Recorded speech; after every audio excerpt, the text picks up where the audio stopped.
Hi guys, welcome back to the channel. Guys, TS EdSET 2024 second and final phase కౌన్సిలింగ్కి సంబంధించి ఈరోజు అంటే September 19 నుంచి సెప్టెంబర్ 20వ తేదీ వరకు అంటే ఈ 2 డేస్లో మీరైతే వెబ్ ఆప్షన్స్ అయితే ఇవ్వాల్సి ఉంటుంది. ఓకేనా?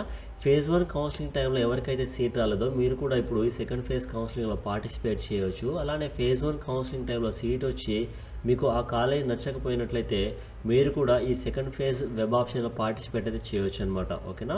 సో ఫేజ్ 1 కౌన్సిలింగ్ టైంలో ఎవరైతే మిస్ అయ్యారో వెబ్ ఆప్షన్స్ ఈ సెకండ్ ఫేజ్ కౌన్సిలింగ్ టైంలో మీరందరూ కూడా సెప్టెంబర్ 19 నుంచి సెప్టెంబర్ 20వ తేదీలోపు అంటే ఈ రోజు నుంచి రేపు ఈ 2 రోజులలో మీ యొక్క వెబ్ ఆప్షన్స్ అయితే ఇవ్వండి. ఓకేనా? సో ఇది మనకు కౌన్సిలింగ్కి సంబంధించినటువంటి అఫీషియల్ వెబ్సైట్ టీఎస్ ఎడ్సెట్కి సంబంధించి ఇక్కడ ఈ అప్లికేషన్ అని చెప్పేసి ఉంది కదా, ఇక్కడైతే మనకు ఆప్షన్ అయితే వస్తుందన్నమాట, వెబ్ ఆప్షన్స్ లాగిన్ అని చెప్పేసి.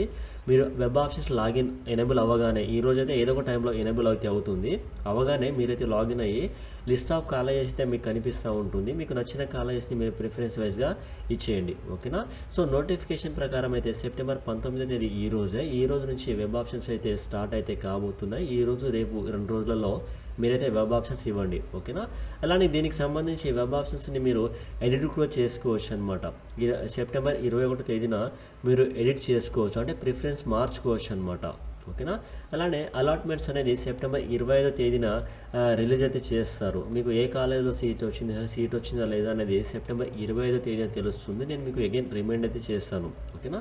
వన్స్ మీకు ఈ సెకండ్ ఫేజ్ కౌన్సిలింగ్లో సీట్ వచ్చిన తర్వాత సెప్టెంబర్ 26 నుంచి సెప్టెంబర్ 30వ తేదీలోపు మీరైతే మీకు ఏ కాలేజీలో అయితే సీట్ వచ్చిందో మీరు ఆ కాలేజ్కి మీ యొక్క ఒరిజినల్ సర్టిఫికేట్స్ అంతా కూడా తీసుకుని వెళ్ళి రిపోర్టింగ్ అయితే చేయాల్సి ఉంటుంది.